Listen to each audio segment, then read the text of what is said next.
So something pretty wild just happened in Washington. In a move that probably has a lot of people scratching their heads, a group of Democrats actually voted with Republicans to shut down an impeachment effort against Donald Trump. It seems completely backwards, right?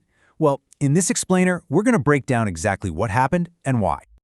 So let's just get right to it. Here's the big question on everyone's mind. Why on earth would 23 Democrats, members of the party most critical of the former president, actively help stop a move to impeach him? The answer, it turns out, reveals this really deep strategic split inside the party. Okay, so to really get to the why, we first have to look at the how. The actual vote count tells a fascinating story all by itself. It shows us that the Democratic Party is anything but unified on this. 23.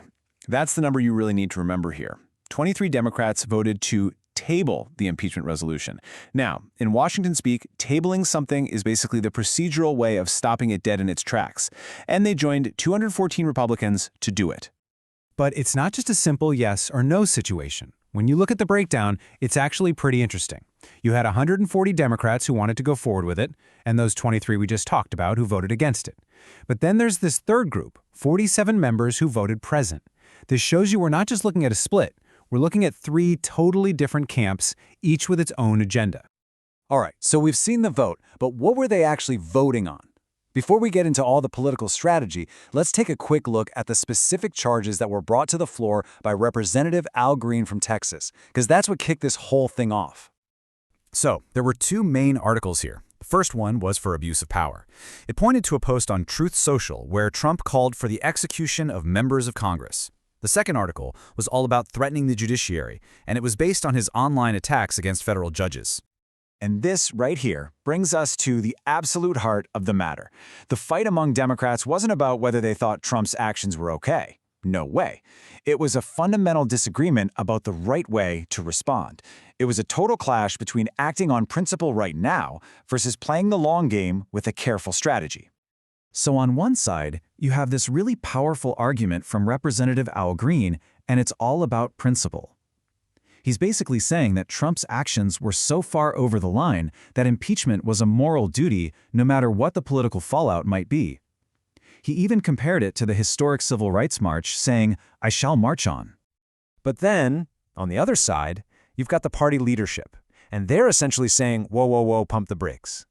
They see impeachment as this incredibly serious, almost sacred tool, and you don't just use it without a massive amount of prep work. And from their point of view, none of that crucial work had been done. See, for the leadership, there's a specific playbook. They believe a real impeachment requires a massive investigation, carefully looking at all the facts, hearing from witnesses, and maybe most important of all, you need to build a broad national consensus. You need the country behind you. They felt this effort just jumped straight to the end without doing any of the hard work first. And that is how you understand those 47 present votes. It wasn't them being wishy-washy, it was a very deliberate strategic move. By voting present, leaders were able to send two messages at once. They were signaling that they absolutely condemned Trump's actions, but at the same time, they were condemning what they saw as a rushed and ultimately doomed impeachment attempt. You know, this caution from the Democratic leadership doesn't just come out of nowhere. To really get why they're so hesitant, we need to zoom out and look at the recent history of impeachment. It casts this long, long shadow over this whole debate. I mean, let's be real. This isn't their first rodeo with impeaching Donald Trump. The House went down this road twice before. First, back in December 2019 over Ukraine, and then again in January 2021, right after the events at the U.S. Capitol. So this latest push was really the third major attempt. And here is why that history is so incredibly important. While they succeeded in impeaching him in the House both times, neither effort even came close to getting the two-thirds vote needed in the Senate to actually convict and remove him. So a lot of political analysts and clearly a lot of Democratic leaders now believe that those efforts actually backfired. They didn't achieve the goal, and they may have just ended up firing up his political base. So, all of this leaves us with one big final question. For that strategic wing of the party, the goal isn't just to vote for impeachment, it's to convince the rest of the country that it's absolutely necessary. And in a nation that's as divided as ours is right now, what on earth would it actually take to build that kind of consensus? That is the billion-dollar question.